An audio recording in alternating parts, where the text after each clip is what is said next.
Everything we know, from people and ants to stars and galaxies to quarks and atoms, the entire universe, might just be a simulation running inside a supercomputer inside an even bigger universe.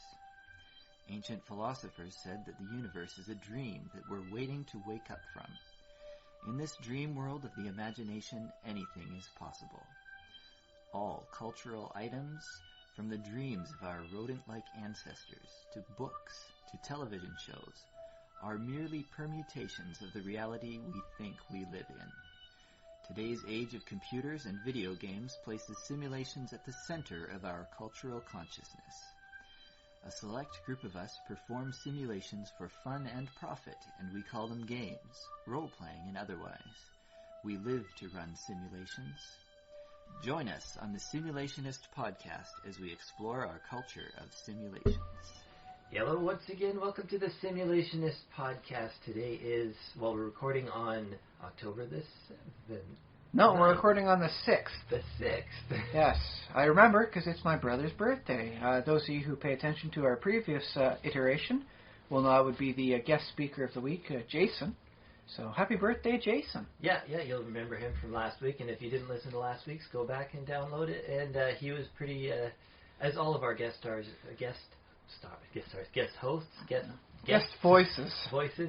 they're all good, but he was good especially. It's always, there's something extra when you bring family on, because you've had that much time to speak with them before that you can really give a nice back and forth without learning the ropes the same way. Yeah, exactly. And we'll have him on again. We'll have other guests on in the future, too. This week's iteration is number 57. And, I said the date. Oh, who am I? I'm Josh Treleaven, in case you don't already know that. And across the table from me, as always, Ryan Kirkby. Hey, Ryan. How are you doing this week? I'm doing pretty good. I do want to mention, bring a quick attention back to a previous topic. We had endings a few iterations back. Yes, we did. And since then, the ending for Breaking Bad has happened. Oh, so you wanted to... Okay. No, I don't want to give any spoiler warnings, so don't worry for those of you. Yeah. But by and large, all the critics, all the fans have stated the ending was great. There was no like last minute jerk pulls, like, oh, it turns out the guy never had cancer all along, or it was all a dream as he was snoozing in science class, or anything like that. It was very well constructed. No, I won't say it ended on a highlight for everybody. I don't want to do any spoilers, but nothing was out of the realm of believability. So this was clearly an ending to the series that was known about or anticipating while they were doing the full body of it as well as the beginning. Okay, so they sort of planned.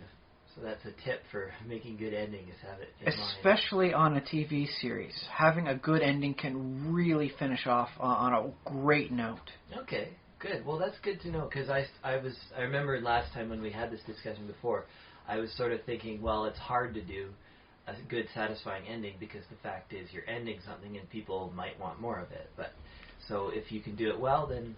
So yeah, if you want any tips, I mean, watch all of Breaking Bad. There's, if you got the time for it, I've been told it's a great series, start to finish. There's no this season was kind of a lull. You don't even need to watch. It was just filler episodes the entire way through. It was all a good story. So yes, it was something that was definitely very well plotted from start to finish. And because it was well plotted, you didn't have people like storming the internet just screaming unholy rage. Like, how could they end it that way? I could write better than that, in my sleep with a dog, tugging at one leg. So, nice golf clap to them for making sure to consider the ending as well as the beginning and the middle. That's cool. That's good. But other than that, this week, I started, sadly, Cookie Clicker. Oh, boy. Which is one of those wonderful games that utilizes all sorts of fun things to get you intrigued, and then the next thing you know, you're waiting 4 hours before you can do one more click. And it starts off, you've got a cookie, and every time you click it, you gain a cookie. Yeah. And then, for 15 cookies, you can get an auto clicker, where every 10 seconds it'll click for you. Mm-hmm. And then for 100 points, you can get yourself a grandma who will bake cookies for you. And it gets more ridiculous from there as the cookies accumulate on mathematical, geometric addition models, and the achievements pop up, and you get golden cookies popping up, and the next thing you know, there's 7 hours effectively wasted because you're just being mucking around like, ooh, what if I try doing this or do that? And don't tell me you wasted 7 hours on Cookie. I've wasted this week probably at least 7 hours thinking, contemplating, and figuring out what my next move was going to be. Okay. Do I save up for the higher, cost, antimatter condenser where I can condense antimatter into cookies, or should I save up for cat workers, which will increase my productivity by so many? Depending on how much, milk I get. And milk is given by how many achievements you've accumulated. And so I'm looking at things and I'm doing calculations and just, okay, this one's giving me this much more and this gives me that much more. But if I get this one, it increases all of these by twice as much efficiency. So, okay. So, yeah, I've wasted 7 hours at least on it this week. Well, it occurs to me that this is the sort of game that should have a mathematical solution. There should be an optimal way to play. Well, okay, a bit of a spoiler warning for that. Eventually, if you get the achievements, and you get the upgrades and all that, you will start the Gram Apocalypse. In which case, the Grammas all form one mind, connect to the cookie-verse that exists beyond the portals which you are bringing cookies through, and mass together into these horrible Cthulhian cookie-making abominations. Okay. So that's about as close to an end game as they get, but that's not exactly derived by any mathematical model. You don't have to hit peak efficiencies by this.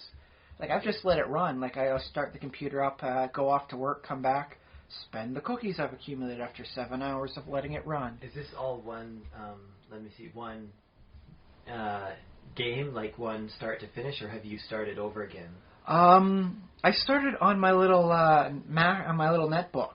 Yes, and so I started again to try out different models and do some beta work because they've installed dungeons in the new beta. Oh, wow. In the cookie factories, you can go into the dungeons and fight things like sentient dough, and in an evil furnace, and alarm bots and angry, cleaners and stuff like that. I'm not sure how great I like that, but it's an extra source of cookie revenue, so I always support it. Right. But it's fun. I like it. It's oddly cookie addictive. I started it with my brother Jason as we had a little time to kill before I had to drive him off to the ferries. Mm-hmm. And the next thing I know, we're playing the game, trying to work out, which is the best way to go about things, what should we go for next, as we were eating all the cookies in our apartment. Yeah. Something about all the cookie, and all of a sudden, I gotta have something to eat. Cookies. I'm curious, do you think that the game is balanced based on making choices basically equivalent, or do you think... there are some things that are severely more unbalanced. The antimatter condensers will generate a much more significant portion of your total cookies per second income than, say, cookie farms. Okay. Right now I've got 100 cookie farms, but they only get me 10,000 cookies a second. As opposed to the one antimatter condenser, which even before any other upgrades gets you 15 million cookies a second.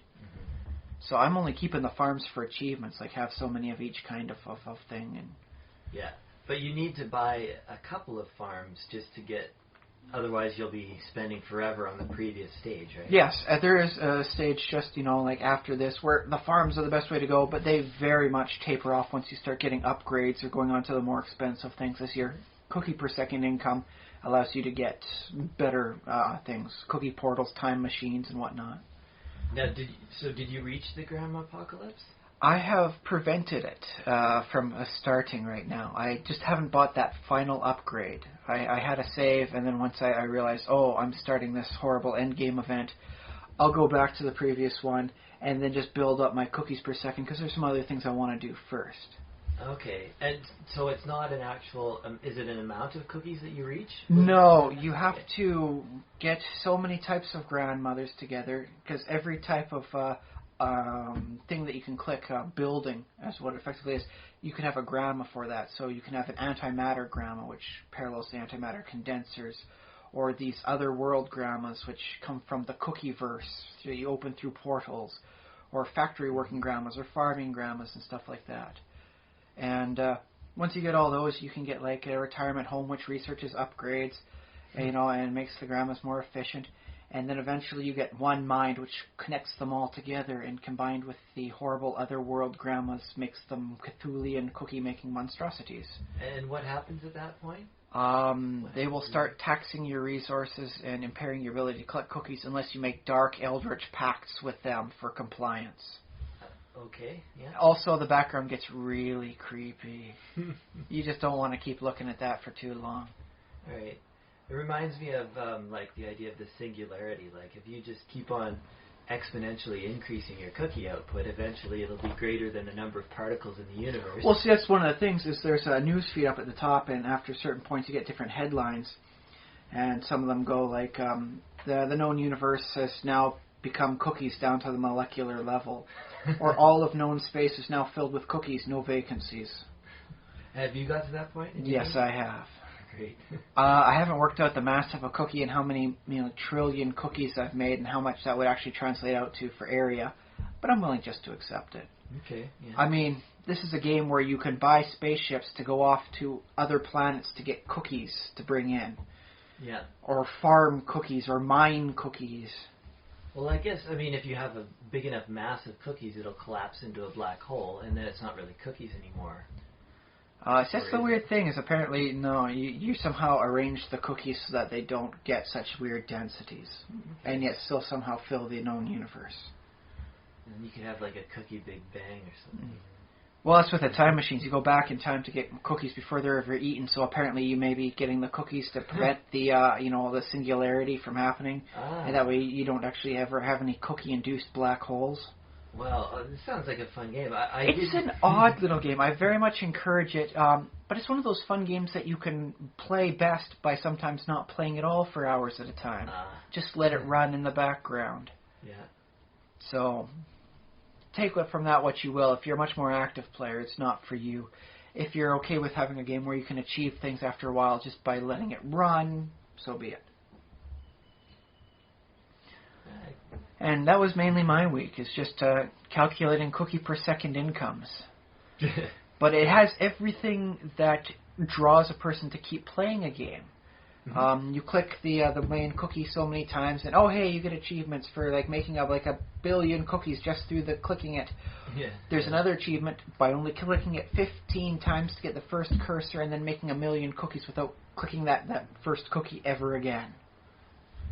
So, can you earn that achievement? Can you earn both achievements? I guess you. Well, that's the thing is, eventually you can restart the game, and you keep your cookies and you keep your achievements, and you just effectively start back at 0. Mm-hmm. There is a way, thanks to golden cookies that pop up, of getting it to 1 million cookies without ever clicking that first initial cookie.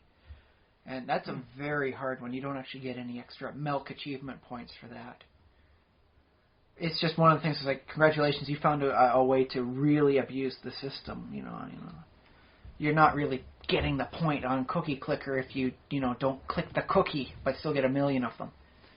Is that possible though? What do you just wait for a golden cookie to? Yeah, a golden cookie will randomly appear, and it'll give you like a bonus, like your cookie production increases by 7-fold for a length of time. Or it'll give you so many of your cookies per second income, as a major. Or sometimes it'll give you like it's a cookie string bonus. You click it once, you get 6 cookies, and 66 cookies, and 666 cookies.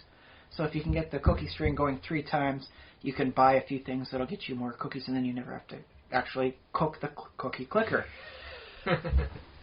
So I like that. I think that's a good way to play games. By I used sometimes they say, well, no, if the game is called Minecraft, you should mine and you should craft. But if it's Cookie Clicker, I don't know, it's kind of poetic to never click. Yeah, it's just one of those weird little things that people will wind up playing. Like, I wound up playing for a lot of time. Okay. Yeah, I played it for about, 20 minutes. And I was like, I know where this is going. You know what? So did I, but I've still kept playing it, and now I'm making just about 1 trillion cookies a second. Wow. 1 trillion virtual cookies. That's a lot of virtual cookies. And yet, because of the 15% additional cost for getting like a second version of the item, and so on and so forth, it's costing me a lot of time just to click one more item. Just one more item. But, I'm content with just letting it run in the background. I can't be at the computer every second. So this is a game I, as a father, can wind up having fun with. It's like, okay, I can have, I can play my game. I can come back and do things. But I'm going to play with my daughter right now. And I'm quite happy with that. It meets the middle ground because I wasn't truly satisfied with the 0-player games where you create your character and it just automatically runs and you never have any more input in it. I see, yeah. Like this one actually does have a strategy. You can try going like, okay, I will get the highest end that I possibly can and then I'll just never use the lower ones. Or I can even sell the things that aren't getting me a lot. Farms aren't doing me much good anymore. I just dissolve all my cookie farms. Invest the cookies I get from reselling them into the more expensive stuff. Wouldn't it be cool if you could hire middle management for your cookie clicker, so that you could have a cookie clicker manager who bought things for you? I think there are some add-ons you can install into Firefox and Chrome to help you out with that. I mean, sure, you can always create a macro or a bot. Or you could even tamper with the saves because you can export the save and it comes out as like a string of characters, and you can tamper with that and give yourself this or that, and you actually get an achievement for hacked cookies taste terrible. I might do that at some point just to get the achievement. Other than that, I'm good with it. Sure. Yeah. But it uses every of the dirty tricks to keep a person coming back and playing for more, even though there's diminishing returns, and diminishing activity in it. And I'm all right with that. It's a fun little game. It doesn't take itself too seriously, especially once you start getting cookie farms. It'd be funny if this was all working towards Bitcoin or something, because Bitcoin miner is a similar thing, right? Yes. It'd be funny if these were somehow tied into Bitcoin mining. And well, was earning money off of. They earn money off of ads? Donations and ads, yes. Ads, yeah. So. And they've gotten a lot of notoriety from this. Cookie clickers. I had one coworker mention it to me, and then I see it on one of my webcomics. And then I see it another spot mentioned, and next thing you know, I was like, well, what's going on with this cookie clicker? Let me go see. Yeah. Well, now we're mentioning it on our podcast. And it continues on like that. And I suppose you can make an argument about, instead of supporting them with money, supporting them with attention. So. Yeah, that's true. Yeah, that's sort of the currency of our day today. I think we've talked about that one, too. It's a non-monetary currency that can only be invested in. You can't, have a deficit. So that's kind of nice. Any currency where you can't go into debt, I think is deficit. Did well, you do that on purpose? Not completely, but it is a currency that you can't wind up owing. You can't have a negative balance of all he ever does is hear things. He never puts anything out. It still puts you at zero. It doesn't put you at a negative. True. Yeah. I suppose if you're in the NSA and you're actively deleting information and links, or doing hacker work on that sort of thing, you could technically run a deficit. But even then, it still breaks down, and you don't really have a deficit. You're just back to zero. Putting other people at zero. You're making other people go bankrupt, but there's still no negative. So. Well, I don't know, because the way negative money works is obviously you can't have negative dollars, if a dollar is... Although sometimes when I've made change, it would really be nice to have a negative 4-5 cent coin sort of thing, just because it's negative 5 cent coin, yeah. Well, it's just because otherwise, on the changes, you got 6 or 7 pieces going in here, and it's if I only had a few negative coin sort of things, we could make this work. But who's going to keep that in their pocket? Just people dropping that one in the street. I would definitely hang on to minus currency. That'd be great. Just save it up for your funeral and just give it to the person you like the least. I have 7 large jars of it. They're all yours. Okay, maybe that would be a little fun. Well, I guess a negative... your credit card basically has negative. Yes, ideally everyone should be thinking of their credit card is always in the negative. So you think of it as your negative dollar bill? Yes, whenever you use it, it's not like you have that much on that. Your credit rating isn't you have that many dollars. You perceive it the other way around. You go into debt that much. Yeah, that's how it works. That is how it works, but that's not how everybody perceives it as. There's a lot of people that perceive it as, I have this much money now that my credit limit is extended. Mm-hmm. No, it's just now you have a deeper hole you can fall into if you let yourself. Well, yeah, that's quite true. It's fraught area in many people's lives. So theoretically, it can be managed properly by common sense. Common sense. Well, common sense and a little bit of just keep yourself informed of things. But there are a lot of people you'll see out there that perceive a credit score and like their credit limit on their card is like a positive balance rather than negative. When they put it down to zero, it's like, oh, I still have, we'll say in this case, $5,000 I can spend before I hit my limit. It's like, no, it's not. It's not like the end of a marathon. It works the other way around. Yeah. So in which case, information is, I think, a positive, just a great currency because there is no negative of it. Yeah, I think you're right. I think, yeah. Although, well, no, what I was going to say about dollars, though, is what negative dollars are future dollars. Because the negative dollar is like, oh, $1 I'm going to get, or $1 I'm going to give to somebody. Or something. The money I have not yet earned. So maybe negative information would be like information that you're going to get in the future that's going to be created, sort of. But that's never as much a guarantee, unless you're working in like the sciences, or I suppose you could work with authors as doing that. I don't know. Like, don't you? I think that information is going to increase for the foreseeable future for humanity. Is we're going to have. Well, okay, let's just separate that into real information and trivia.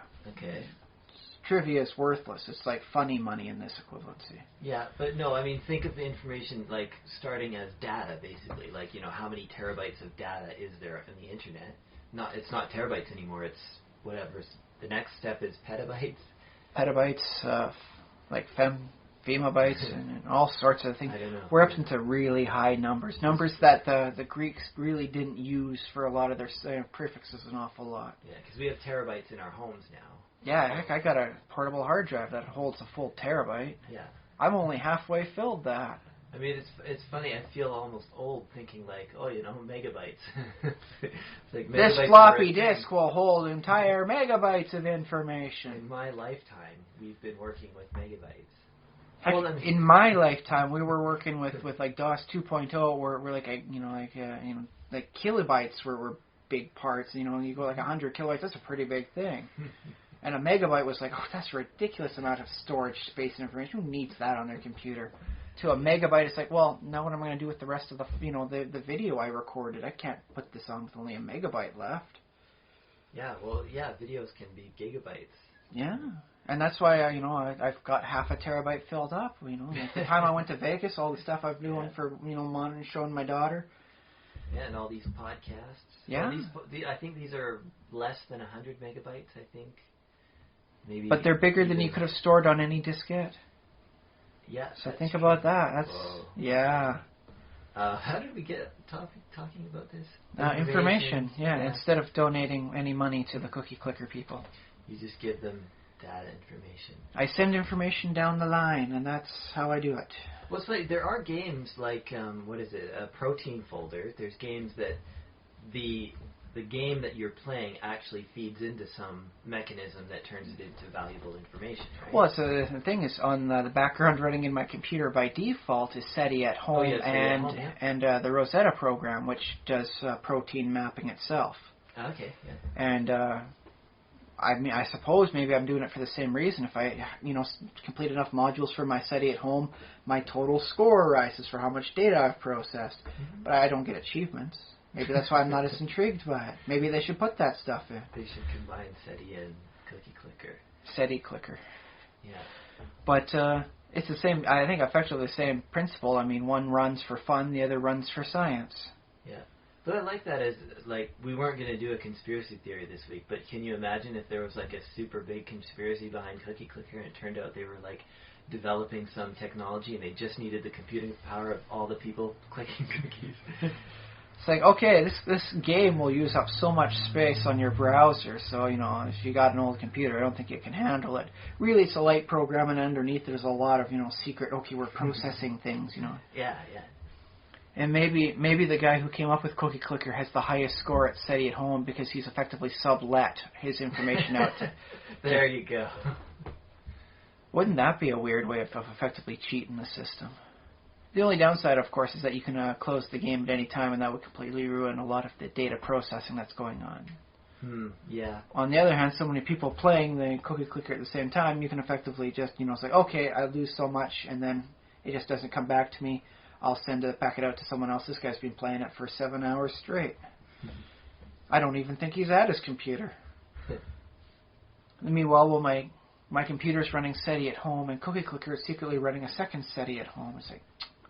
Or what if the interaction between like different automatic programs like that, because you can run them both at the same time. I have for several hours every day for the last week. So what if like there was a secret like way that they could recognize that we're running both of these at the same time, and then a third like program like starts up because of it. Oh, and that's how the computers become intelligent. And all they want to do is find alien life and make cookies. And I'm okay with this future. I like both of those things. I guess if they had a baby, it'd be alien cookies. Well, the downside is that once they meet aliens, all they're going to talk about is cookie recipes. There could be worse things we share with the rest of the universe. You don't call them recipes, though. You call them optimization algorithms. Well, it depends on the type of cookie. Like, are you making macaroons? Are you making just the chocolate chips? Mm-hmm. Are you going for coconut? So each one works out differently, but the aliens would wind up sending up stuff, it's like, oh, do you have any of, this thing? It's like, well, no, that entire phylum of life doesn't exist here on Earth. And like, oh, it's too bad, it's the tastiest phylum of all. But they would have the DNA code to recreate it, wouldn't they? If the DNA thing works the same way as our DNA works, it could have an entire different basis, so... That's another open question, sort of, in astrobiology, is basically... I don't know if we should get into it. I'm willing to just put a bottom line on this. I'm not a betting man, but I'm willing to bet they will not be exact, but likely homologous. Okay. Just like, it works on the same basis of like size constraints and whatnot you see in like macrobiology. Mm-hmm. A creature that has to undergo these pressures and do these actions will have this shape because of the pressures around them. That's why a bat's wing looks physics, like... basically. Yeah, that's why a bat's wing looks a lot like a feathered wing, mm-hmm. and why they have similar properties and design styles, and you can effectively put it all under like one category. And so I'm willing to state that it may not be exactly alike, but we could probably hack the system, if you want to call it like that way, and effectively create the alien DNA as a Terran base. Sort of. So if we learn more about DNA as our top people are working, we have top scientists working on it. We're top scientists decoding the genetic code of all life on Earth, terrestrial life, and what the heck it means. So if we gain the expertise to be able to interpret that code, that should be a transferable skill to any alien code that we find. Provided they're not under very different restrictions. Like, for instance, they're recently taking a look at a lake in Antarctica. There's a lot of lateral gene transfer going on, a lot of really interesting things. But the main one that caught my eye was how often these species in the lake reproduced.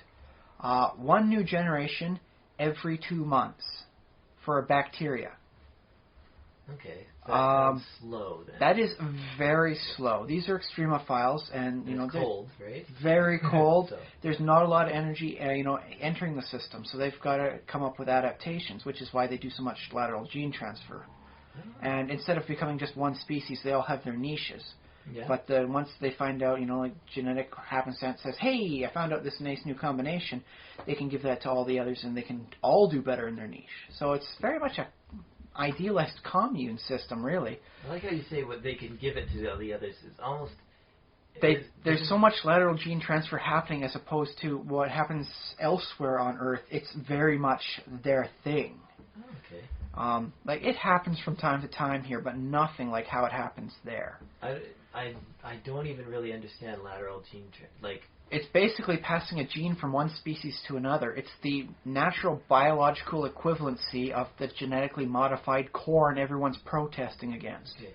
So how do they eat other, or do they explode and the DNA, the genes get lost into the, like, shot out into the environment. The other. Do you remember the Halloween episode of The Simpsons where Kang and Kodos run as both the Republican and Democratic hopefuls, and they're walking down the street holding hands, and they say, "Well, I don't know how to exchange long protein strings any more efficiently. Do you?"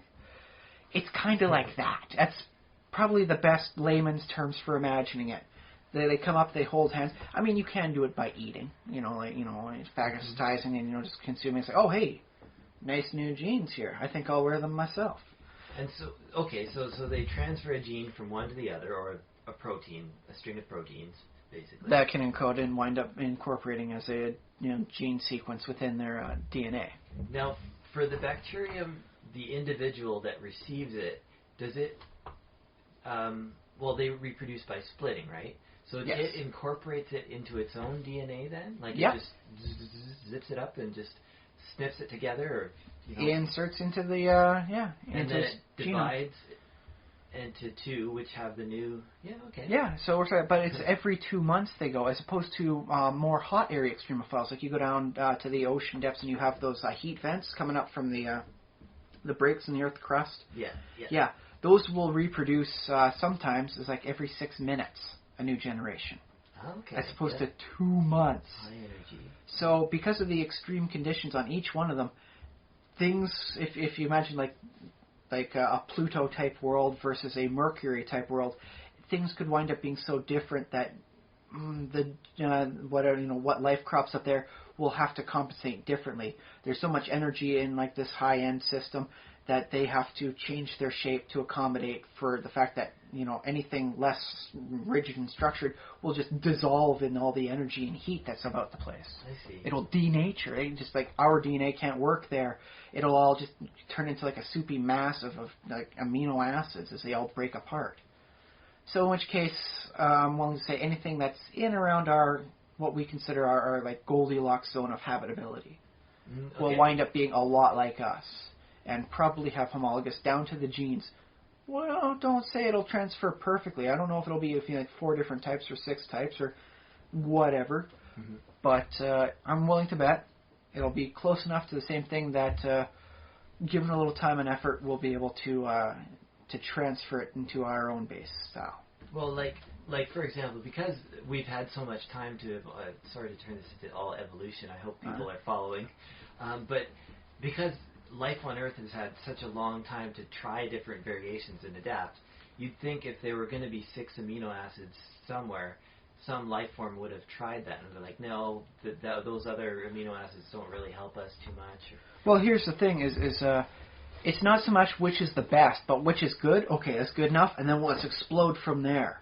Okay. Like, I remember, it'd be way back in grade school, one person, raised up their hand about like evolution. It's like, well, if like the birds, flight response is so good from evading predators, why doesn't every species, have wings to fly away with? And the teacher said, well, there hasn't been enough time for wings to evolve that many times for every species. Right, and it's not necessary. It's not needed in all cases. That was another one. But the point was for him is that just because it's happened in one species doesn't mean there's been enough time for it to happen in other areas. Yeah. Like reptiles don't have the zygomatic arch. We do. Like if you punch yourself just beneath the eye, you'll hear it on your own self there. Don't punch too hard. Just nice and light. But you feel that cheekbone? Yeah. And all that. So yeah, around there you got the zygomatic arch, which is a nice bone that through that muscle connects up from the jaw to the top of your head. So we can break nuts. Yeah, you can crack nuts and you can do all sorts of fun, jaw-crunching things.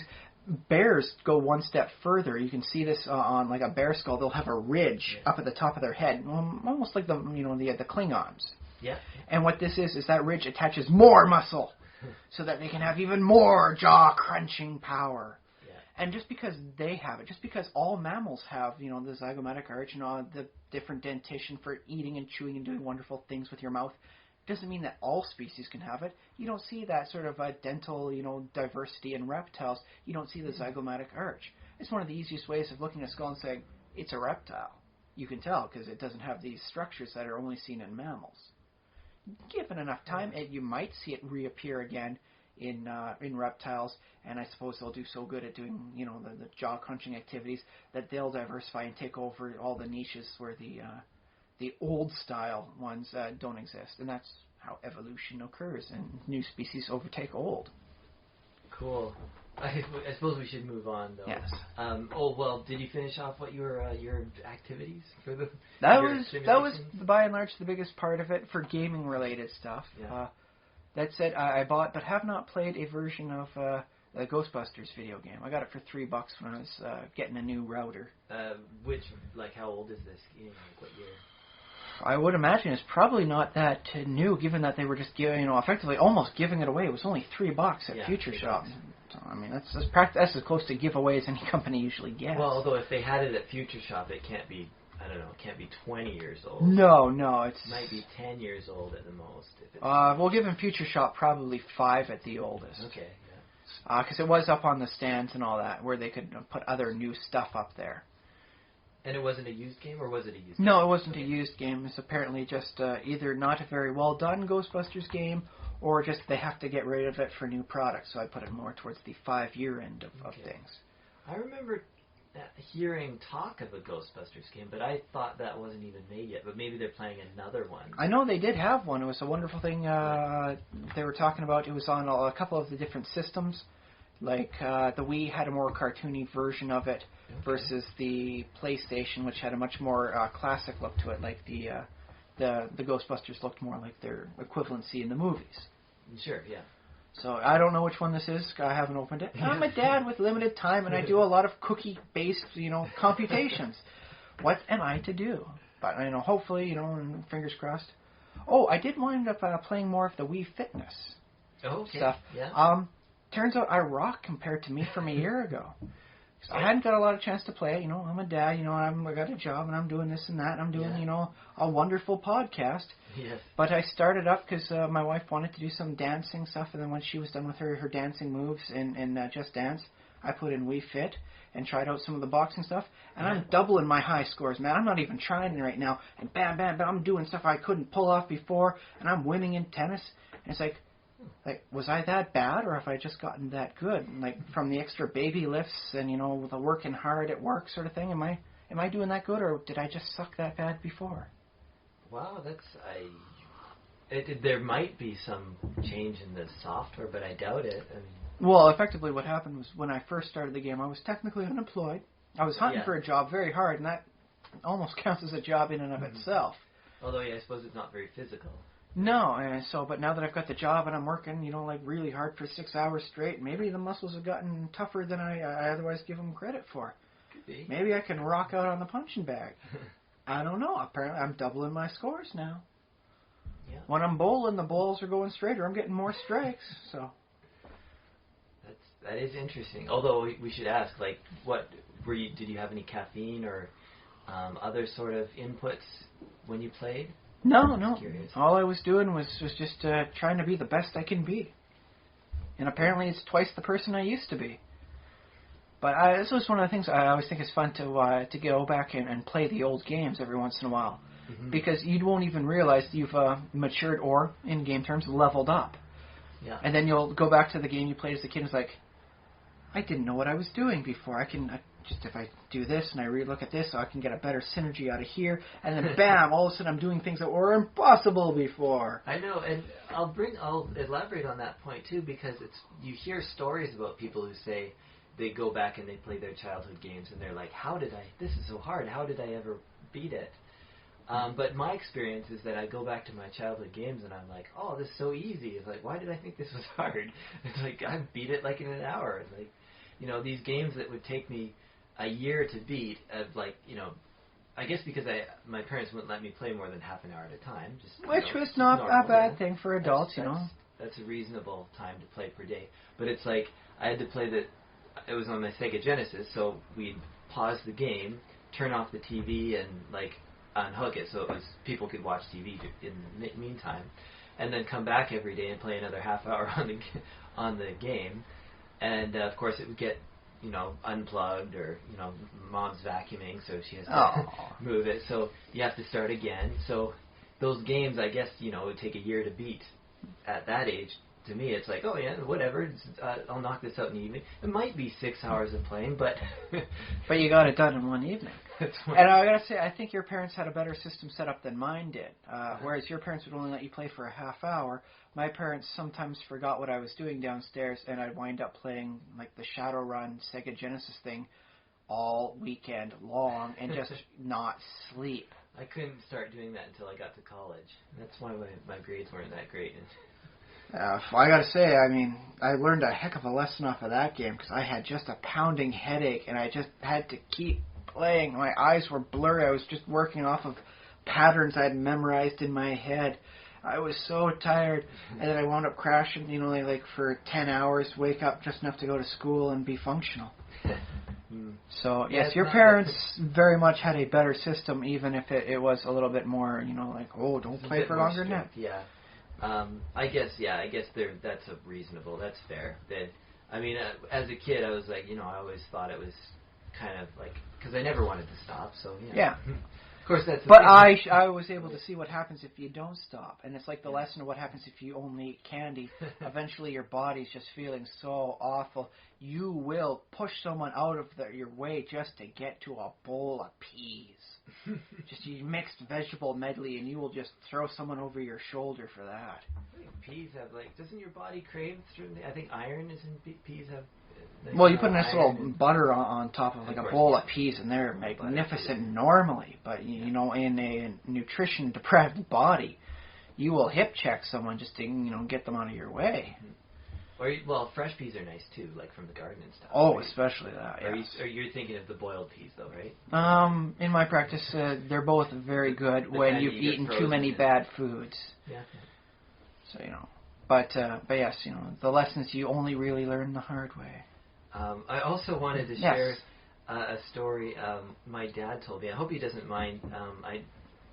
He has listened to a couple of these podcasts, so I hope he doesn't mind me forwarding this story. But even my dad, who I never thought of as a video game guy, when I was very young, they got their first, I don't know if it was their first computer. It was an Apple IIgs.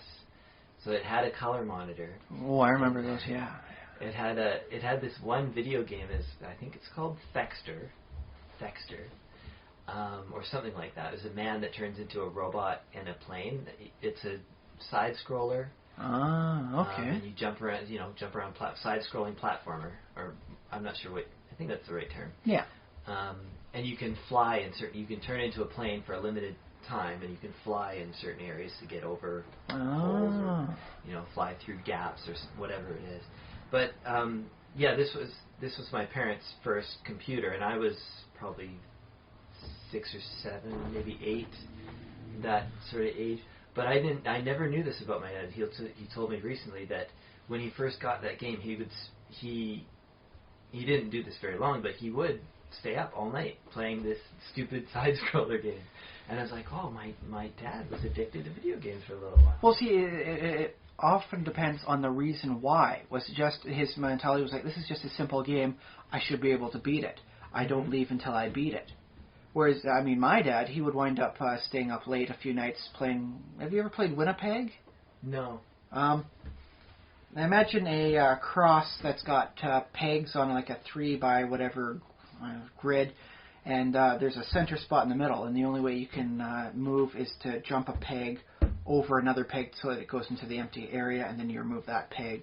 And you got to get it down to... Yeah, you win a peg. And you got to keep going. It's probably got like a dozen different names, but I know it as Winnipeg.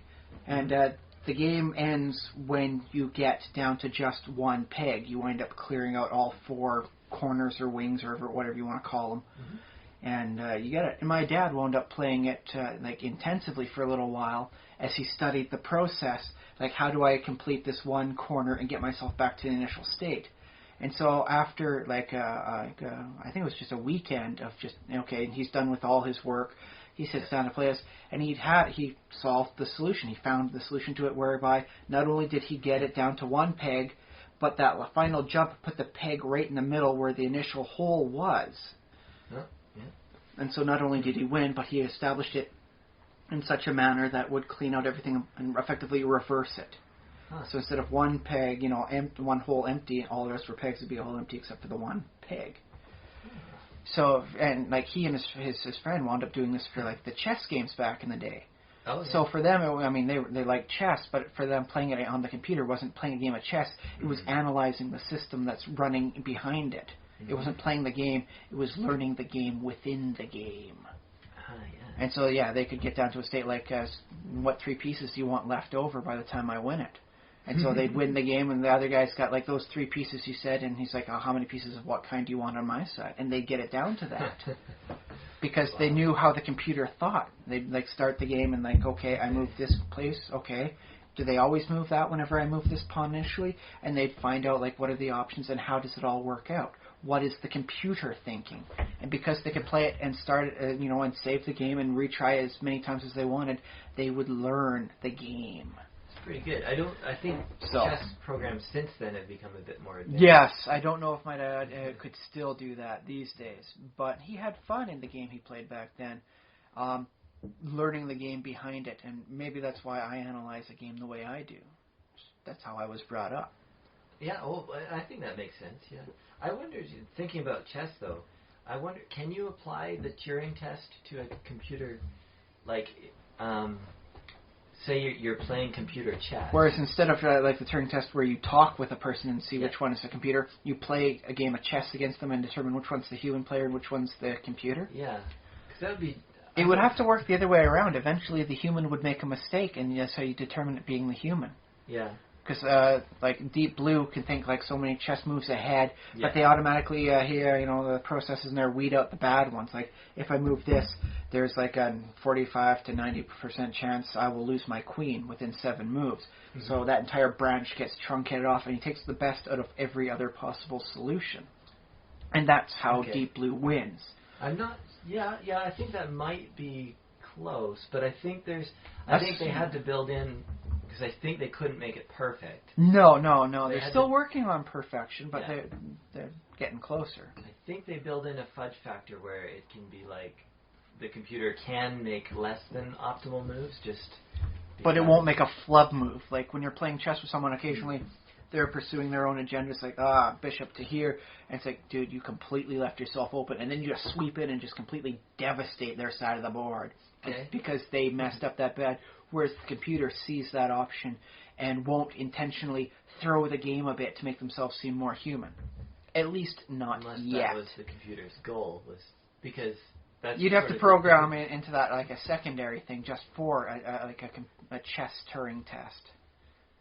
I think computers, if you programmed it well enough, I think we're at that point where a computer program playing chess could basically simulate, like, you don't do chat, obviously. Well, I suppose in this case it would just be a simple matter of setting the computer's difficulty level to not the maximum. Yeah.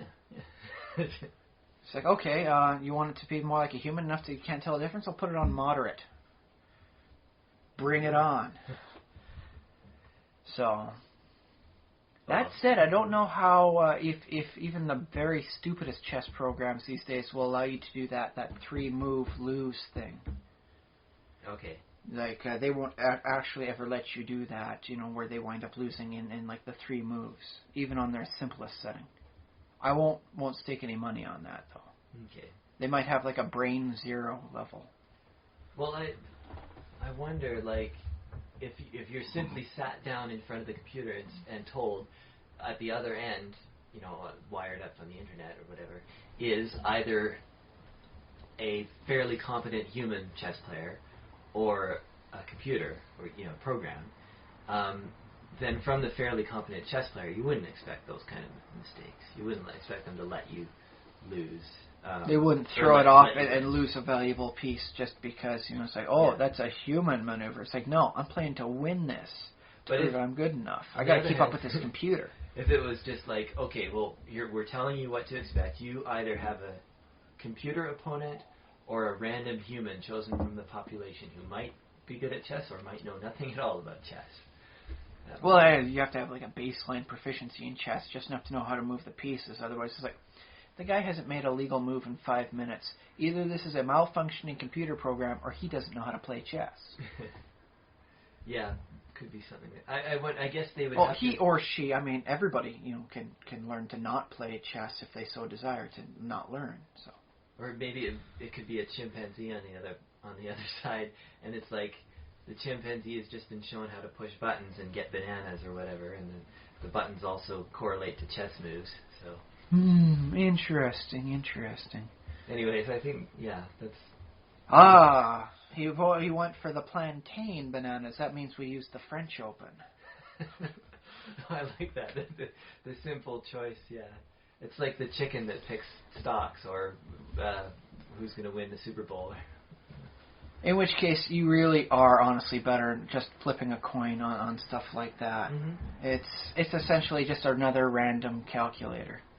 Yeah, I guess so. I mean, I think the chess the programs that they have some sort of random generator in there. At least for the lower end difficulties, mm-hmm. where the computer says, "Okay, now play a bad move. Okay, now play a bad move." Mm-hmm. So I'd have to really look into the coding on that one. We may have to talk to professionals on that. But I'm just going to go on. That's somebody we should get on the podcast. A chess programmer. It would be nice to hear what they're thinking about when they're programming it, because that's going to be a very interesting select field.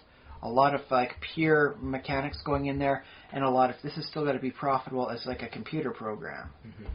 So. Well, there's the commercial version that they sell to people, but there's also Deep Blue is supposed to win, right? Or the and that's the thing. One. What always gets me is they don't okay, Deep Blue is goes back to the lab and we're working on it. But if you want to play a game against Deep Blue, you come on in, you schedule yourself for a time, and for $50 you get a chance to say, "I played against Deep Blue." Is that how that works? No, to the best of my knowledge, that's not how it works. But it really should, because I mean, heck, I'll pay an extra $15 to get the T-shirt.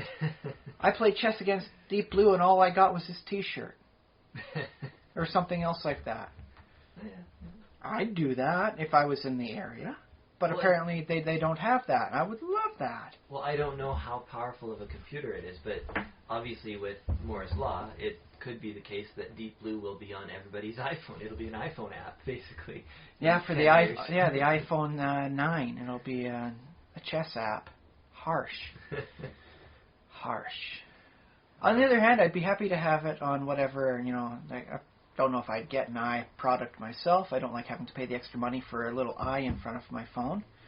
So, maybe I'll get whatever secondary brand is, but I hope they have an app for that there. Yeah, sure. Like whatever Android turns into. Synthezoid. In another 10 years, there will be iPhone emulators, which will be available for all the others. So if there is an app that doesn't work on yours, then you just get an emulator. Download the iPhone emulator on my computer and just run it there. Which is just getting way too complex for basic things it should a simple chess program that can beat a human. You should be able to have an app that runs on your computer without downloading an iPhone emulator. And yet, it still happens to be that's not the case for so many, many games. Yeah. And a lot of apps, because apparently, my new router that I got the Ghostbusters game with, I can have an app to see who's using it, but I can't have it on my computer. Oh, yeah. So come on, guys, step up to the plate here. Should be able to have a nice small program for that. Call it an app. Yeah. Call it a desktop app. I don't care what you call it. Just make it happen. Yeah, exactly. But I don't know. The people in the computer electronics industry are all portable tablet oriented, and they're going all crazy. I have to wait for that to die down. C'est la vie. But yes, we do have an actual topic this week. Oh, I just also wanted to mention one thing. I was gonna my reference, my thing that I've been doing. Ah, yes. I downloaded a CD that they put up for free. The band put up for free. They're called A Tribe Called Red, and I think I've heard of them. I don't know if I've heard their music, but I have heard of them. Yeah, I guess this isn't a music podcast, so I won't go too much into it. But I really was that's basically what I've been doing today, is listening to all that whole album, and I've been enjoying it quite a lot. It's dubstep, basically. It's Canadian dubstep, and it has. So you gotta dubstep to like that. If you think dubstep is lazy music, that a machine can produce without a human. Then maybe. I've really been enjoying dubstep lately, and there's a new Canadian band that does it, so yeah. That's interesting, because on the way over here I was listening to a new album of blues. Oh, yeah? And I like that. Yeah, well, I like blues, too. Yeah. It's called Hoodoo. But, I was humming it on the way up here. It was so good, I was actually humming it afterwards. Good endorsement for music. Yes, I hummed along. Okay, so yeah, that's basically all. The fact that it didn't get stuck in my head as an earworm, but I was still humming it afterwards, I think it's hit that perfect niche of good music. Because I hate, I hate the pop music that gets stuck in your head and you just can't get it out, and it's just like the two verses over again. That's too good. That's like the saccharin stuff where you drink that stuff. It's like, now the taste is in my mouth all day long. No, this hit the perfect zone of like, I love it, I'll hum it, but it's not stuck. Okay, so. Was the Tribe Called Red the same zone for you? Well, I haven't listened to it enough to stick in my head, I guess. And it's hard to sing along with dubstep, to be honest. Wow. Waka, waka, waka, waka, waka, waka. I just enjoy the sound of it, is all. But it's not like playing in the background, of your head right now, is it? Because I got to admit, some of the stuff I've heard of Skrillex wound up being in there. Like I remember hearing the soundtrack for the last year's SSX game, and there were some things where the next day at work I caught myself, it's still in there, and it's almost on my subconscious level and still running around in my head. I can't stop, and it's just playing, and it's just playing, and it's just playing. So, but it's okay. As long as you like it, it's all good. Yeah, for sure. Yes, we did have a proper topic today. And the real topic, yes. Yes, an official topic of food. Because it occurred to me as, like I was explaining some of my wife's cuisine to some of my coworkers. And, they've never heard of anything like it, so I basically can't use the real name. So I had called it Steamy Thing.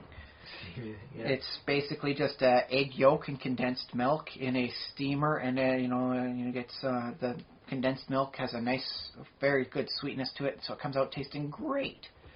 That said, you can ignore the sugar from the condensed milk and all that. It's actually not that unhealthy for you because it's a lot of egg yolk. Don't eat it if you have bad cholesterol. But I was explaining to them, and that's why they have those nice little those steamers, because they were asking, like, I saw that in the store. Who the heck gets a steamer? I'm like, dude, you can make great things out of this. But it occurs to me, it's just a good food to show, like, exoticness without going, like, truly weird. Because, I could have made up a story, like, oh, yeah, no, they used that for the, you remember the Indiana Jones, where they had the monkey eyeball stew. Yeah, you got to steam those eyeballs first, and that's where you get it from. Okay. They'd probably have believed me, because sometimes I will lie, and people will think it's the truth. And apparently I sound like a guy who knows enough that no one calls me on the lies. And sometimes they call me on lies on the things that are actually true. So, Uh-oh. Hopefully you haven't been lying on the podcast the whole time. No. Besides, there's too many good, odd truths nobody believes. Like red contact lenses for chickens that make them less hostile. Wait, which one is that? That's actually true. Okay. My dad had to do that when he had a chicken farm. He put it was effectively contact lenses over their eyes, and they see everything in a red tint, and that made them less aggressive. Very good. Although I suppose, hopefully our listeners don't just take our word for it and sort of, investigate things for themselves, because that's always good. Heck, you never know when we think we're talking the truth, and we're just speaking out of our That can happen. But it occurred to me that the exoticness of food can really be a nice tool to show, you're not in Kansas anymore. Ah, right. And you don't, I don't hear that too often with, role-playing games and stuff. Well, here's the thing, I was thinking about this last night, and I've got wireless internet now, thanks to my wonderful new router. I'm in the 21st century. Only took me 13 years, but I got there. And so, I pull out the quick little netbook, because it's still running Cookie Clicker, so I open up a new tab, and I remember, the old game I used to play, Might and Magic. I had it on the Sega Genesis. See this? You guys thought we were all just going off on tangents. It's all coming back together. Ha! And so, because I tried playing the game, but I was so young, and it was such a big game, I barely got anywhere. And, I was looking through, and it's like, that's right, I remember they had foods there, and weird things occasionally happened. And so I pull up, like a Game FAQs website. Okay, Might and Magic 2, they've got a gameplay. They actually do have stuff and I looked up, and each town had different foods. Most of them were humorously named, like Peasant Under Glass or Hors d'oeuvres. But they actually did have game effects for you. Like if you ate the dragon roast and then moved to a certain square, you would get attacked by dragons. I see. Sure. So don't eat that until you have enough power behind you to survive fighting dragons. Yeah, and after that, eat it all the time so you can farm dragons. Effectively, yes. And they had stuff where, if you go to this one town, you eat the food and try to leave, you'll get into a barroom fight. And then after the barroom fight, the two people, that were also fighting in there say, you're pretty good. And then you get 2 more hirelings you can hire up any time. And hirelings were a big thing in the game because they could expand your party of 6 into 8. Yeah. So that's like a significant addition of firepower. That's good. And so they actually had game effects, and you could only get them at this one town. So if you wanted to, eat the Peasant Under Glass, you'd have to go all the way to this one place. And it became a thing that you could only do there. It added flavor to what was otherwise a very generic town. Yeah, sure. And so, this is just one of the things that was occurring to me. And they had alcohol as a thing. Mm-hmm. And the alcohol gave stat-boosting effects until you vomited, in which case you lost everything. So, you could have, it was called id elixir. Mm-hmm. And, you get your sorcerer to drink it, and after the second drink, every time they have one, they gain 10 to their intellect score until they vomit. And there was a 50% chance of vomiting, after the second one. So you're effectively playing a sub-game like, how far can I go? How high can I get it before I think, okay, that's high enough?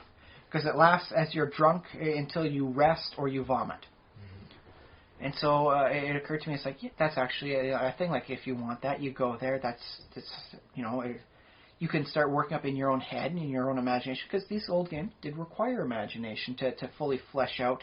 Mm-hmm. In that this is where the smart people go to get drunk and intelligent. Yeah.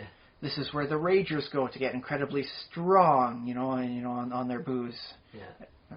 And it became a thing, and it occurred to me that's another example of it. The food that has an effect that shows this is this area, this is this thing. Mm-hmm. And then it occurred to me as I was falling asleep, it applies for WoW too. Their food gives you either healing, and sometimes you get buffs off it, food buffs. Yeah, that's right. But a lot of the places when I was first playing there, I learned about because of the cheeses they had. They had Stormwind Brie, and they had the cheese from this area. And I remember going there, hey, I know this name. I know this name from the cheese they sell. I'm too overpowered to eat the cheese and have any effective healing, but I remember this place from the cheese. And so it starts weaving itself into a more complex world by having it be oh yes, this is Stormwind Brie. Mm-hmm. As opposed to, no, it's just Brie. I don't care where the heck it comes from. It's just cheese, dude. Doesn't Brie come from a place called Brie in the real world? In the real world, yes. In the game world, things get weird for that. Otherwise, you'd run the risk of having Damascus steel in a game that has no Damascus. Mm-hmm. Then you'd have to name it let's see, it's got little grooves in it. You could call it Aquarian steel. Okay. Have some fun with that, but for all intents and purposes, it would be Damascus steel. Yeah. But yeah, what do you think for the game, in a D&D game or in a novel, highlighting the exotic nature of where the protagonists or adventurers are by saying, no, they don't have soup here. That's they've never heard of a concept of soup. Everything they eat is in sandwich form. This entire world is sandwich. Their civilization is sandwich food based. Sandwich land. Yeah, well, that's definitely a way to add flavor and. Subiism. Nice and a pun at once. I don't know what that was. Not intentional. Well, see, that's the thing is you said that the turn of phrase because of the topic, in which case it qualifies as a Subiism. Okay. So. It's a thing. It's still not properly official, but Subiism is the proper term. Very good. Yeah, well, it's difficult in games, too, because if it's a video game, it's visual audio, basically, feedback. And if it's a role-playing game, it's audio, because you're talking about it with your friends at the table. the only way to actually get, flavors and scents is if the dungeon master goes to the length of cooking something or, bringing in like... I cast summon pizza! It's like, why does every town smell like pizza? So gamers have pizza every week or whatever. Unless they have one member. Many members will have one, many groups will have one member who does cooking and brings something cool in. But. Well, now here's an interesting thing is you've known the game Candyland. What if you were to build up a game world around that, where it's all based on food? Instead of summoning elementals, you'd summon condimentals. Foodland? Like Candyland for adults, where it's like bacon and ribs. Well, Candyland could be like the dessert-based area for the whole thing. But you could have like the elemental plane of ketchup, the condimental plane in this case. Oh my goodness. The condimental plane of mustard and salt and pepper. Yeah. In which case, I imagine salt and pepper would be like the positive and negative planes. You suppose they would be somehow opposed. So you could wind up having a lot of weird fun with that sort of thing. Golems would be, like this is a bacon golem. Instead of just your generic, like it's a flesh golem. No, man, it's sausage golem. Sausage. It smells so good. And you'd have to make sure it's one of those worlds where food doesn't rot. Otherwise, 3 weeks later, you've got the land of putrescence everywhere. Oh my goodness. Which might be an interesting, evil spell to cast, is, like, stop preservation. Yeah. Well, like, what if the food is really bad? I guess that would be the equivalent of undead. Yeah. But, in which case, like, each culture could wind up being represented by its food. You want an Asiatic culture, you'd have to have, like, some tentacular, like, chop suey sort of, like, animals going around there. Mm-hmm. It'd be interesting, if you were at your D&D table and whatever you had, like, if you had Chinese food that week, it'd be like, okay, now we're adventuring in this part of the world. It's Asian-themed, and then if you have... Yeah, I don't know. Hey, listen, if you want to adventure in a different themed world, you got to order the food next week. It's a put up or shut up proposition. That'd be cool. You could do Aztec adventures with Mexican food. Oh, I could dig that, man. I could really dig that. And that's the thing is you want to disable the trap properly, eat a hard-shelled taco without it cracking down the base. Let's see how good you are now, buddy. Okay, I'm not sure if I would necessarily use these ideas, but I'm glad we're thinking. But here's the thing is because it just doesn't work if you were to say, like adventure in the wonderful world of, let's go Dark Sun in this case, and everyone's, just got like ice cream and treats with them. It's like, oh yeah, I brought in cookies this week. Oh hey man, I got like frozen yogurt. It's like, it doesn't work in the desert starvation-based world where if you find some like eggs, dude, that's a feast. Oh yeah. Yeah, what's your standard food in like the desert? I guess it's like a insects, lizards, preserves, sort of thing. A lot of jerky-based type stuff. It's like flatbread. What's the thing is back in 2nd edition, they actually had some spells where you'd like save the eggshells of like the lizard eggs that you find, and you cast a spell on them, and they reattach and become full again. So that was their equivalent of like produce food and water. It was like reform eggs. Oh, I see. Yeah. Which added a lot of style to it. Because, I mean, like, anybody can just, and then I cast the magic spell. It's like, no, you actually need the leftover components. You could adapt that to other worlds where it's like, I kept the, the leg of the, the mutton I had last night, cast the spell on it, we've got mutton again today. Doesn't taste quite nice, but, it's mutton. It's, like, old and preserved anyways, whatever. I wonder if, like, if you wanted to do a really immersive Dark Sun campaign, if you could, like, demand that the players all didn't eat or drink anything during the day. I think this would be pretty... it would definitely be... No liquids at the gaming table while you're in the Dark Sun world. Yeah, so everybody's thirsty. I'll just turn up the heater. But I don't know, because like the players would be kind of grumpy, and I guess you'd get some interesting interactions. Which would definitely fit with the theme. I don't know if that's the kind of game that everyone Congratulations, wants to play. You've made it to a small oasis. Who gets the 1 cup of water? Oh, I like it. Or do you actually want to split and just take turns having sips? Mm-hmm. Now that's some fun mini game. I'd like to see a DM who could pull that off and not like get lynched at the end of the game session or halfway through it, I guess. It's like, no, you're not allowed to use the bathroom because you might drink from the sink. Ooh. But yes, for the whole prospect of food, though, is in a lot of the video games, the food is fairly generic. You know, it's like, oh, hey, you're walking through a dungeon, you know, in like the gauntlet type thing, and there's just a steak and potatoes on a plate laying on the ground, and you get it and it restores your health. What do you think of that as a game? It works as a mechanic, obviously, but is it a thing to try putting in other games? Do you think it should work? Well, maybe as like an homage or something funny, I suppose. But I think the reason it's in video games is because they need some way to replenish the character's health, or The equivalent is, of course, in D&D, the potions of magic healing. There is some stuff about being able to make that as like, I'm a druid, I don't make potions, I make berries, and they're preserved, and you just eat the berry, and hey, you gain up your health. Yeah, that's true. And in D&D specifically, you don't often think too much about food unless it's Dark Center or whatever. It's just like, whatever, I have trail rations. Trail rations doesn't say what they are, just... Yeah, that's right. There's a number of times I've had to clarify on people like, okay, I steal his trail rations, eat it up. It's just like, no, it's actually not something... He's a lizard man. You can't eat lizard food.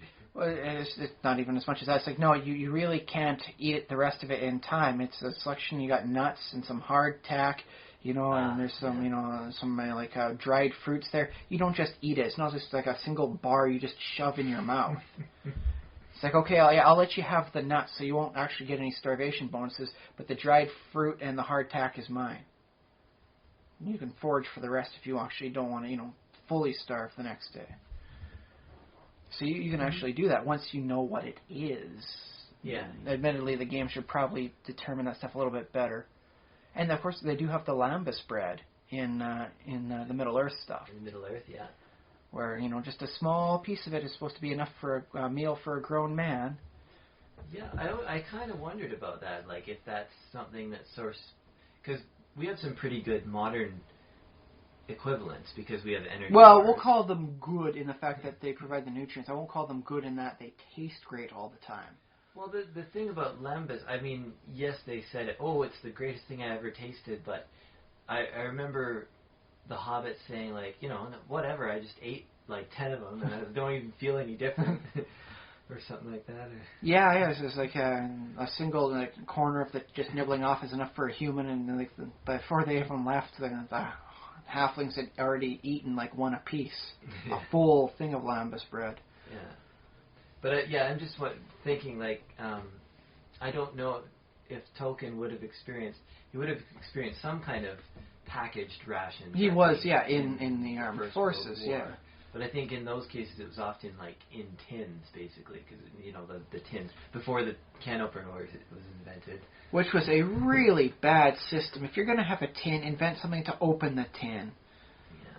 But I don't know, because it was. I mean, the initial openers weren't even that good either. There was no that turning mechanism. It was just basically like a hook you put in, and then you just kind of scraped it around the edge to open the whole thing. Very dangerous and kind of stupid. But it was World War I. I'll forgive them for the point on that end of things. Like they had more important things to worry about, like how am I going to open this versus who is shooting at me right now. Priority system. But yes, the lambus bread works very nice to show like the elven nature of things, and which is weird that never caught on so much in the game system. Like there's cloaks of elven kind, cloaks of boots of elven kind and stuff like that were referenced in Tolkien stuff, but they never had any elven hardtack, which was. Yeah, I don't remember that from second edition or anything like that. I mean, and you'd think for a lot of game-minded people, especially when encumbrance was it is the rules. Encumbrance is there. It's not something you can ignore. It's there in the rules. Not like these non-weapon proficiencies. This is rules that they'd have okay, no, this is elven bread, and so it has 10 days storage for the same weight as one regular hardtack thing. Yeah, well, I've never encountered that. There is a lot of supplemental material, which somebody probably somewhere statted it out, but I'd have to look through the complete Book of Elves, but that has a bit of a bad reputation, if you know what I mean.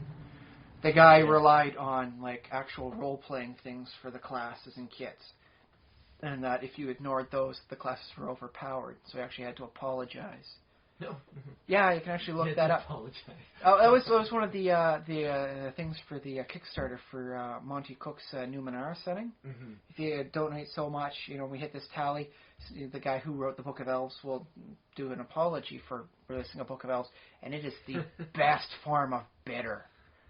Like, this is a great. Like, I'm so sorry you didn't read the entire book and actually play the non-stat-based stuff. I'm so sorry you felt compelled to run it, even though it was your campaign and you had final say. Like, this is quality bitter. This is better than sauerkraut bitter, man. Yeah.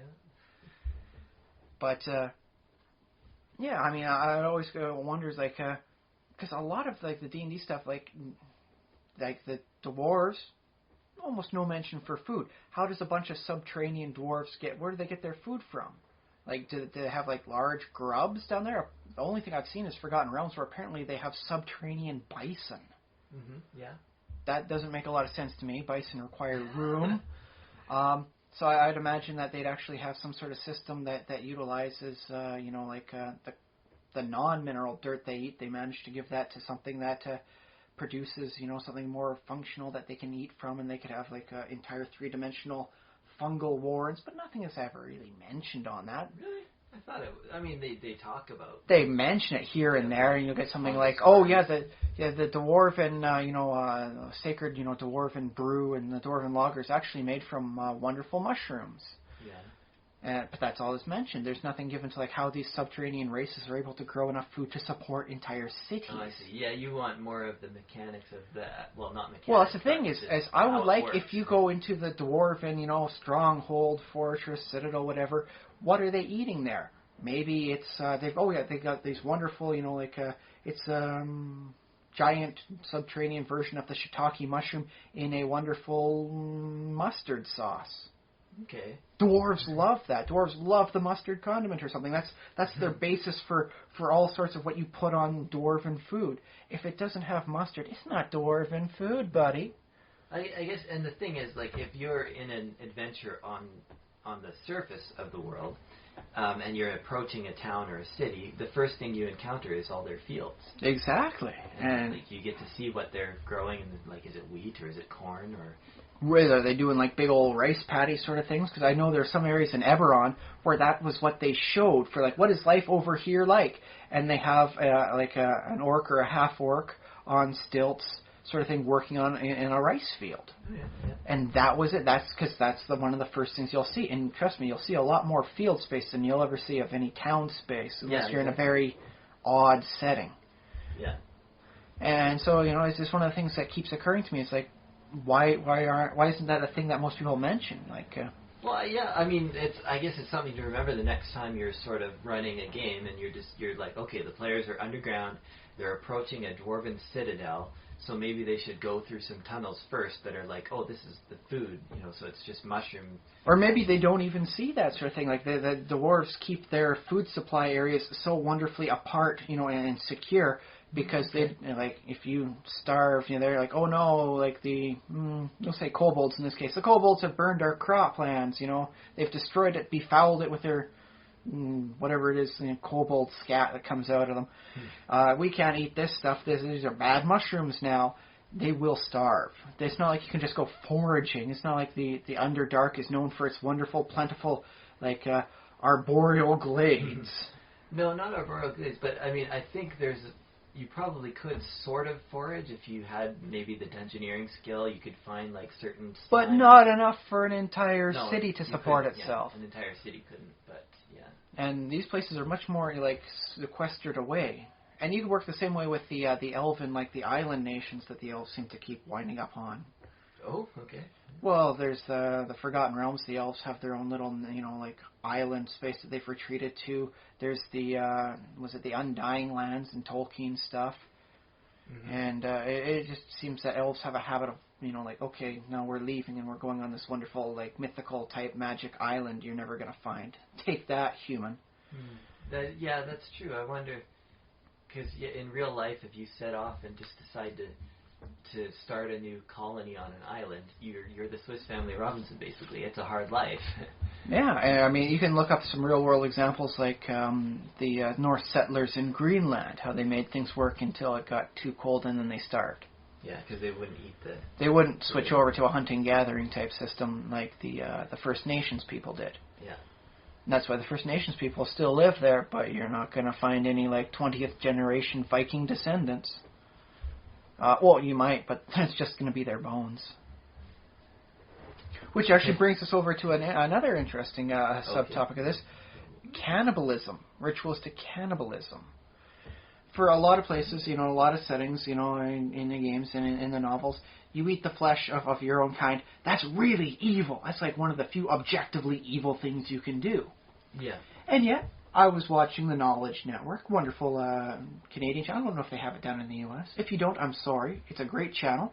And I was learning about, it was called the Shang Empire in China, which a lot of people thought was mythological. And it's like, that's just one of those scary stories. Like, these guys are good. Why? Because they got rid of the previous guys, and they were eating brains. And so that's why these guys may not be great, but they're so much better than the last dynasty that was here, because you don't have to worry about your brains getting eaten.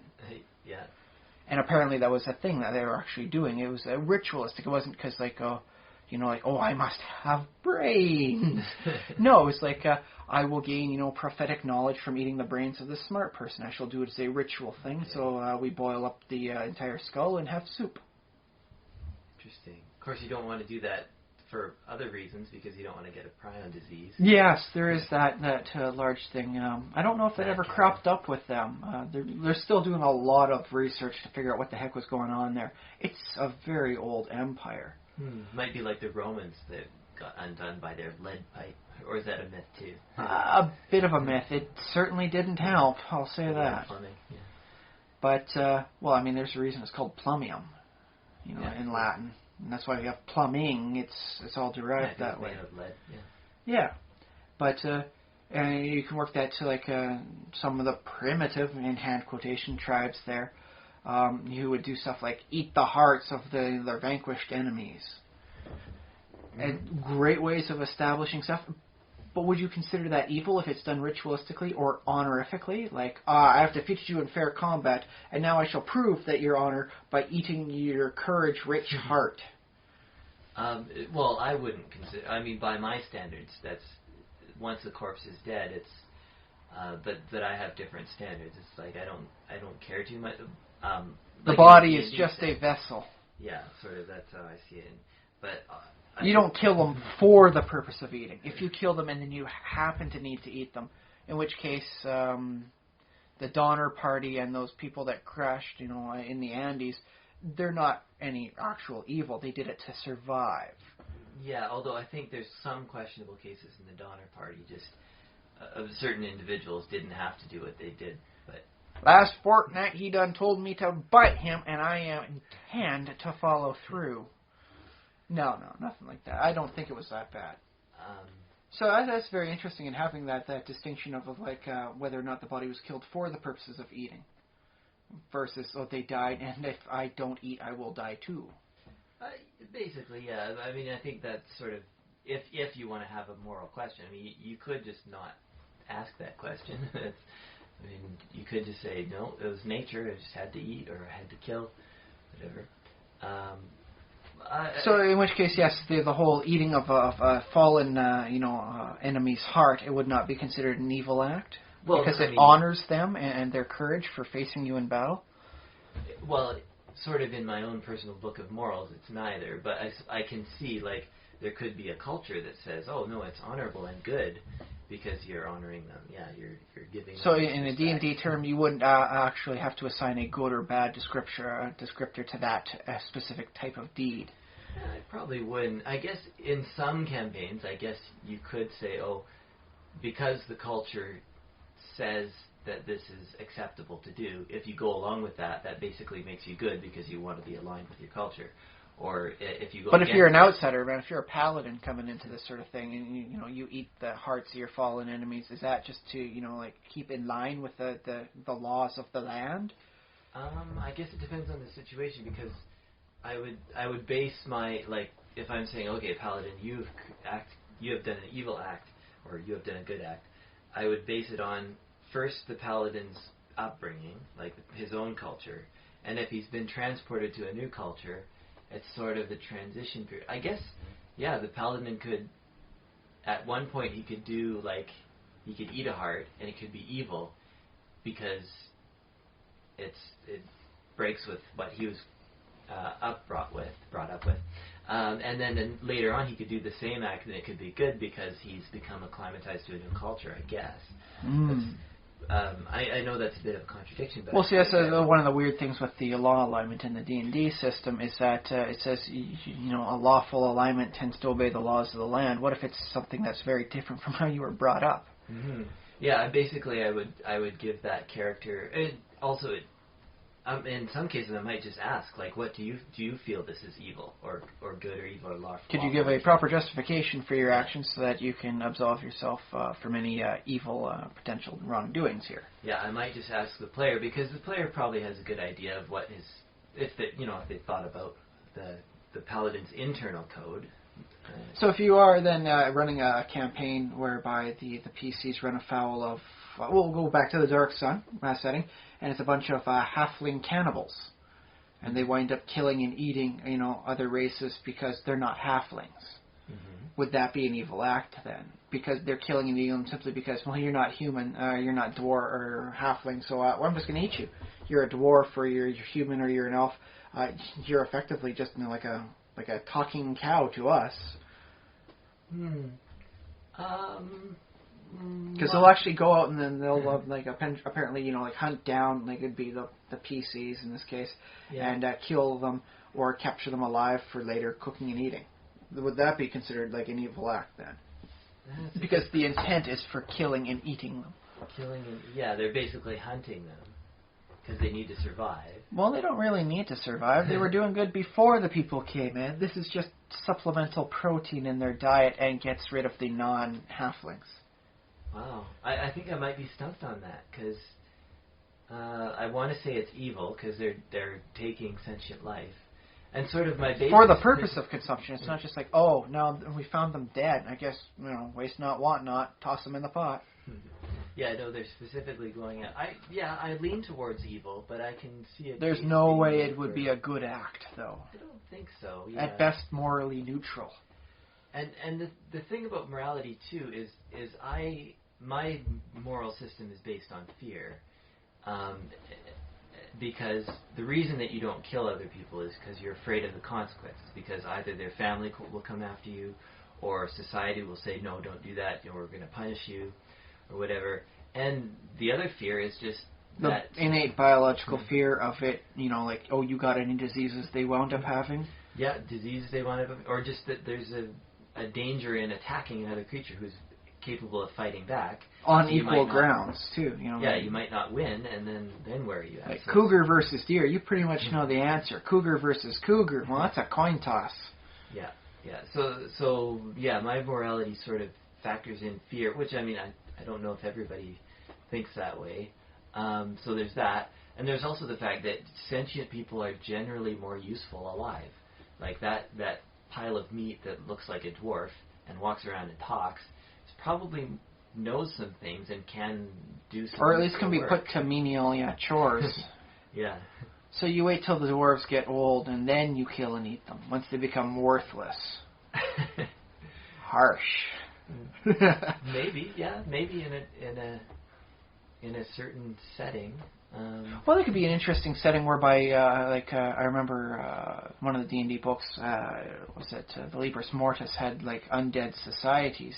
Mm-hmm. And they did a lot of talking, like, where leches were in control, or mummies were in control, or vampires.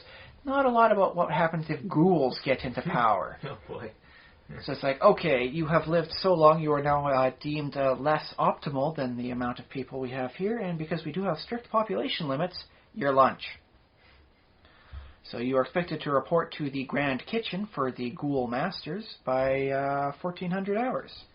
I'm imagining for some reason the ghouls are a military organization now. I don't know why. Sure. Okay. Yeah. I don't know why. That's just where I went. Maybe they were in a previous life or something, because battlefields, like maybe a battlefield happened in like both sides, and then like a necromancer came in, raised them all as ghouls, and then they were like, okay, now we're... Necromancer rules a small city-state for a while. They overthrow him, expand out. There we go, yeah. I'm liking this. They retain a little bit of that military mindset, even though their souls are half gone or whatever. I am liking Ghoulatania right now. Ghoulatania. So what was the question? Oh, about people becoming lunch. Well, can a ghoul society... This is something I wonder about, too, about undead society, or like cannibalistic societies. I don't think they can support themselves on humans alone. Not if they want to have large numbers. I remember doing some work with like vampire stuff in D&D, like how many like people could a vampire successfully feed from before it drains them too much. Yeah. And it'd be so many points, and it worked differently under second and third. So I don't know how it's going to work with D&D next. I may have to keep revising my formula, but it actually worked out to be not that far off of the predator-prey stuff you see in nature, whereby each trophic level you go up or reduce your numbers by a factor of 10. 100 deer can properly work as a food source for 10 wolves, which would work for one. What eats wolves? Come up with a fictional creature. Chimera. One chimera, and there's your apex predator for this whole thing. And that actually works out, quite well. I don't know if they intentionally designed it to be that way, but it follows the rules in real life, so I'm willing to stand by that. Okay, yeah. So if you had like a wonderful setting whereby the vampire lords ruled over, you could only have a maximum vampiric population of 1/10 of the human population, in which case, because they'd be supplemental and they wouldn't do too much damage to the people, you could have them as like a bonus group on, so that, because vampires don't eat crops, the same way humans do. You wouldn't need to say like, oh, you can only feed so many humans per like acre, so like vampire takes up so much. No, it actually works as an extra trophic level you don't see in reality. Okay. So ghouls could wind up being that way, or if they are in a military bent, they may wind up just pounding, on some other next door nation, and then, instead of looting the city, they say, we make demands, give us your dead. In which case, okay, you're in this realm, I will tell you now as the DM, official rule of the land, thanks to the neighboring Ghoulatania, if you die, your body is forfeit and used as tribute to the successor Ghoulatania. So if you do die here, it is much more permanent than regular stuff, and you're going to have to avoid the authorities if you want to resurrect. Although your soul is free, your soul can go off wherever, but at least until like whatever other equivalency of the ghouls manages to get to your soul, the soul eater ghoul. The soul eater version, on the other side of the planet. Yes, the other side of the ethereal plane, the ghoulish ghosts. Ghoul ghosts. Harsh, but thoroughly enjoyable from a DM's perspective, I think. We have been going for about 90 minutes. I should remind our listeners that we have an email address, thesimulationist@gmail.com. We are on Facebook.com/thesimulationist.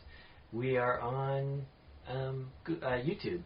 And we just upload this whole show, goes on youtube.com/thesimulationist. So yes, fire off a note, like if you've run a campaign where like the dwarven food warrens were a thing, where the elves only ate like select a manna that fell from the sky or something, give us a line. If you've run an undead nation and had a way that works out like where they feed and how that doesn't decimate the living population to make it like a horrible, non-effective like governing state, by all means do so. Want to hear about it?